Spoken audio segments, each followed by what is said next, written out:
Un savoir a été effacé des registres officiels. Un fragment de vérité s'est caché dans des manuscrits enfouis, et pourtant il dort encore dans votre corps. Si je vous disais que vous pouvez vérifier cela maintenant, sans intermédiaire, en posant simplement vos mains et en observant? Restez avec moi. Ce que je vais partager s'inspire de textes retrouvés à Nag Hammadi et de traditions évoquées dans l'Évangile de Philippe, selon certains écrits gnostiques, mais ce que vous allez faire est une expérience intime, personnelle et non diagnostique. Si, en vérifiant, vous ressentez quelque chose, écrivez « reconnaissance » dans les commentaires. C'est une façon simple de savoir qui se reconnaît ici. Pour comprendre pourquoi ce savoir a été tenu secret, il faut d'abord entrevoir le cadre cosmologique qui le soutient. Imaginez une source première, une lumière originelle, que les anciens appelaient la monade, l'unité première, la profondeur d'où toute conscience jaillit. Autour de cette source, selon ces traditions, se sont formés des ordres intermédiaires. L'un d'eux est le demi-urge, une entité ou un principe qui façonne la matière et impose des limites. Autour du demi-urge gravitent des entités que l'on nomme archontes, des schémas, des modèles de contrôle qui favorisent l'obscurcissement de notre souvenir primal. Ce schéma n'est pas une conspiration au sens moderne. C'est une image pour nommer les forces intérieures et sociales qui réorientent votre attention loin de ce qui vous relie à votre origine. Les écrits gnostiques offrent ces images non comme preuves historiques absolues, mais comme clés métaphoriques pour décrire pourquoi certains enseignements ont été dissimulés. Ce contexte posé, venons-en au cœur. 7 indices à vérifier sur vous-même. Ces indices sont à la fois physiques, perceptifs et mentaux. Chacun d'eux se lit comme un petit test, un geste doux, une écoute intérieure, une observation. Gardez à l'esprit que c'est une expérience subjective. Ce n'est pas un verdict médical. Faites tout doucement, sans forcer, assis et confortablement. La colonne droite. Si une sensation vous surprend, respirez et observez. Indice 1. La marque d'origine à la base du crâne. Installez vos doigts à la jonction où le crâne rencontre la nuque, à la base du crâne, entre la colonne et l'os occipital. Posez-y la pulpe des doigts, sans appuyer, comme si vous touchiez une fleur fragile. Fermez les yeux. Observez la différence de température, les zones de tension, les micro-mouvements de la peau. Chez certaines personnes, ce point réagit par une détente soudaine, une sensation d'ouverture ou un frisson discret. Symboliquement, c'est l'endroit où le souvenir de la source peut encore être accessible, un point d'attache avec votre origine. Si vous ressentez une subtile libération ou un mouvement d'énergie, notez-le. Rappelez-vous, l'absence d'une sensation ne signifie rien de définitif. Indice 2. La ligne de perception sur le côté de la main. Regardez la face externe de votre main dominante, le côté entre le petit doigt et le poignet. Placez doucement votre pouce le long de cette ligne, comme si vous dessiniez un chemin. Certains textes gnostiques parlent de signes dans la chair qui renseignent sur la capacité à percevoir autrement. Ici, l'exercice est simple. Faites glisser vos doigts le long de cette ligne en observant la qualité de contact, la mémoire de la paume, la résonance dans l'avant-bras. Vous pourriez percevoir une légère vibration, une plus grande sensibilité au son, ou une impression que votre main sait quelque chose, sans que votre esprit analytique lui donne d'explication. C'est un indice sensoriel de réceptivité. Indice 3. Le point de commande au centre du sternum. Placez la paume de votre main au milieu du sternum, juste au-dessus du cœur, sans appuyer fortement. Respirez calmement. Vous cherchez une réponse qualitative. Une chaleur, un apaisement, une pression douce au contact. Dans la symbolique initiatique, ce point est vu comme un centre de décision, un combinatoire intérieur qui relie intention et action. Si, en posant la main, vous sentez une précision intérieure, comme si une porte s'ouvrait sur une direction claire, considérez cela comme un signe. Encore une fois, l'absence d'une sensation marquée n'annule rien. La sensibilité corporelle varie. Indice 4. La respiration qui relâche les épaules. Asseyez-vous droit, mains libres. Prenez une inspiration lente et profonde. Laissez l'air remplir la base des poumons. Observez le haut des épaules. Est-ce qu'elles se soulèvent après l'inspire ou se relâchent? Faites 3 respirations conscientes, en laissant cette zone se détendre à chaque expiration.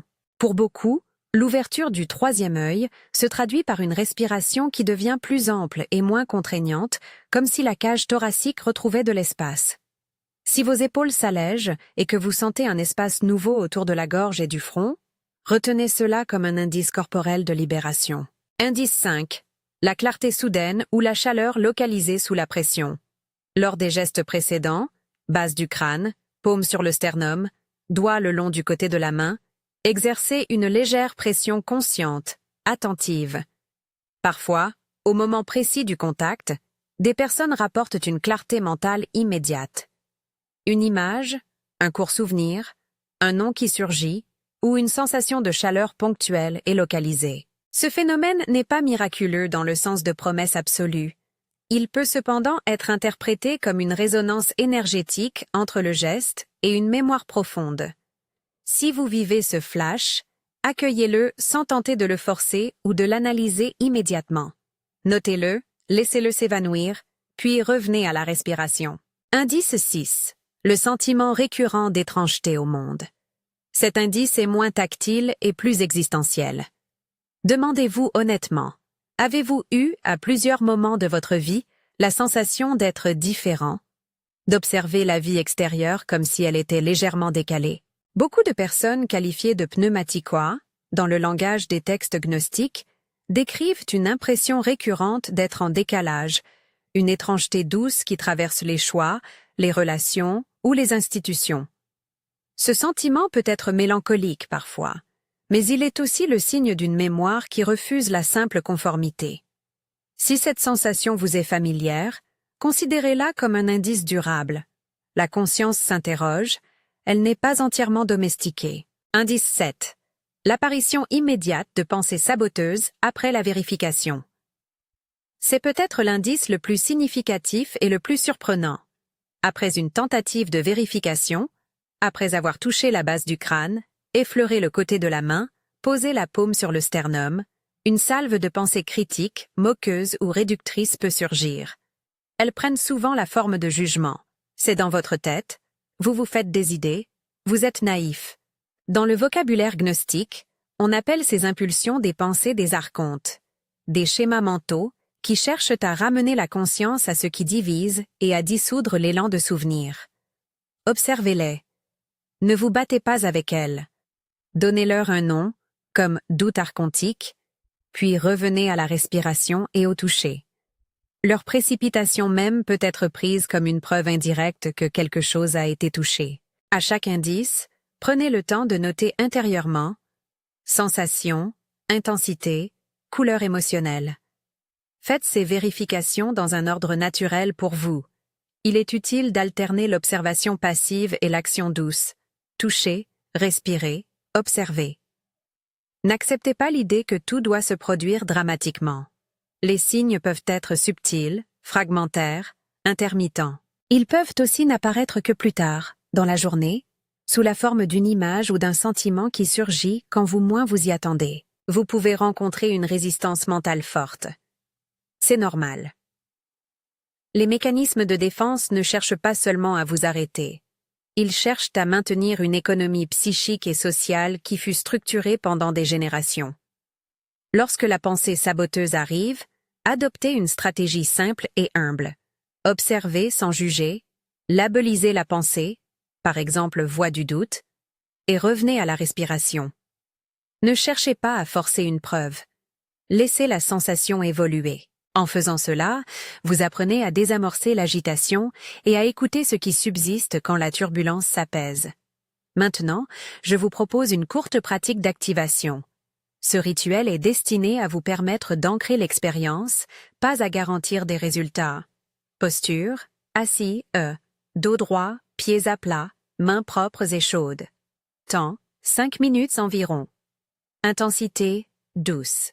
Commencez par respirer profondément, 3 fois. Inspirez lentement par le nez, sentez l'abdomen se gonfler. Maintenez un bref instant. Expirez lentement par la bouche, laissant la mâchoire se relâcher. Puis posez la main droite à la base du crâne, la main gauche au centre du sternum, ou l'inverse si cela vous semble plus naturel. Touchez sans appuyer. Laissez les doigts ancrer votre attention. Sur la 4e respiration, faites glisser doucement un doigt le long du côté externe de la main dominante, en décrivant une ligne lente. À chaque mouvement, pensez à revenir au souffle. Si une sensation surgit, restez neutre. Si des pensées de dénigrement surviennent, nommez-les mentalement, voix du doute, puis ramenez l'attention sur le contact tactile. Après 3 cycles de ce mouvement, prononcez à voix basse, claire, l'affirmation suivante, en la formant comme une intention personnelle et non comme une puissante incantation. Je reconnais mon origine. J'accueille ce souvenir sans le forcer. Dites-la 1 ou 2 fois avec sincérité. La formulation importe moins que la clarté de votre intention. Vous pouvez adapter les mots. Gardez l'idée d'un acte de reconnaissance intérieure. Restez quelques instants dans la sensation, puis reposez vos mains. Rappelez-vous la précaution essentielle. Il s'agit d'une expérience subjective, non d'un diagnostic médical. Si vous vivez des réactions émotionnelles intenses, prenez soin de vous.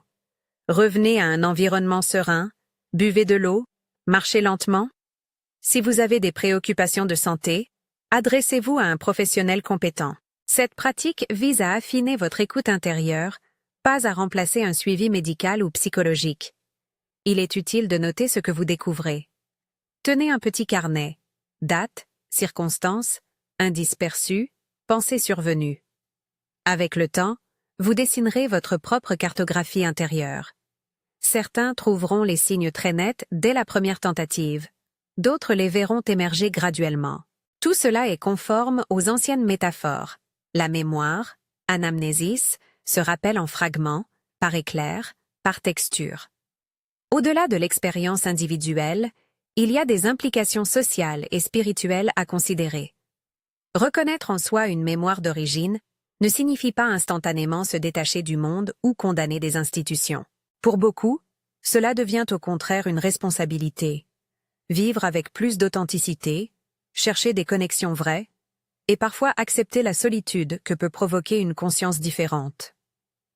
Les textes parlaient d'une communauté de pneumaticois, des êtres sensibles à la dimension spirituelle, dispersés mais reconnaissables. Aujourd'hui, la communauté se forme autrement. Par des échanges en ligne, par des rencontres discrètes, par des partages comme le vôtre. Si vous vous reconnaissez dans ces indices, vous ne devez pas vous isoler par peur. Cherchez des lieux sûrs où partager, des espaces de confiance. Mais faites-le avec prudence et discernement. Attendez-vous aussi à des tensions intérieures. L'ouverture de la perception n'est pas un pouvoir socialement valorisé partout. Elle peut entraîner des questionnements relationnels, des malentendus, et parfois l'éloignement de personnes qui ne comprennent pas. C'est un coup possible. Il n'est pas obligatoire de se dramatiser. Il est simplement utile d'en être conscient. Construisez autour de vous des rituels de retour à l'équilibre. Marche dans la nature, repas partagés, travail créatif, repos. Je veux aussi aborder une difficulté pratique. Comment ne pas confondre fantasme et perception authentique? La réponse n'est pas intellectuelle, mais expérimentale. Si une sensation vous traverse, testez-la dans la durée. Répétez l'exercice à différents moments de la journée. Notez si la même qualité revient. Les perceptions sincères tendent à se répéter, parfois sous des formes légèrement différentes, mais avec une cohérence intérieure. Les fabrications de l'esprit, elles, se délitent souvent sous l'observation calme. Avant de conclure, rappelons la prudence historique. Quand j'évoque Nag Hammadi ou l'Évangile de Philippe, je parle d'écrits qui ont circulé dans des cercles précis et qui offrent des images puissantes pour penser l'origine de la conscience. Ces textes ne forment pas un consensus historique universel, mais ils nourrissent une lecture symbolique utile pour ceux qui cherchent à reconnaître une trace de divin en eux. Traitez-les comme des feux qui éclairent, non comme des juges qui condamnent. Si, en réalité, vous avez fait ces exercices et quelque chose a résonné, prenez un instant maintenant pour écrire « reconnaissance » dans les commentaires. C'est une manière douce de se reconnaître entre voyageurs, de former un réseau discret de ceux qui explorent la même question. Ce mot-clé n'est pas une preuve. C'est un signe de camaraderie. Pour terminer, Un dernier conseil pour ancrer ce que vous venez de vivre. Intégrez un rituel quotidien simple. 3 respirations conscientes le matin, une touche légère de la base du crâne, une phrase d'intention en ouvrant les yeux. Faites-le sans attente. La reconnaissance se construit par la répétition humble et par le respect des rythmes du corps. N'oubliez pas que la transformation profonde ne se manifeste pas toujours en signes spectaculaires. Souvent, elle se révèle dans la façon dont vous choisissez d'agir, d'écouter et de traiter les autres. Si vous avez été touché par ce partage, abonnez-vous pour la suite. Nous approfondirons d'autres pratiques d'activation, des textes et des rituels adaptés, dans un esprit de prudence et de simplicité. La route n'exige pas d'élan spectaculaire. Elle demande constance et honnêteté. Allez-y doucement avec vous-même. Accueillez ce qui vient, prenez note de ce qui reste obscur, et sachez qu'il existe une communauté discrète à côté de vous, prête à échanger en paix.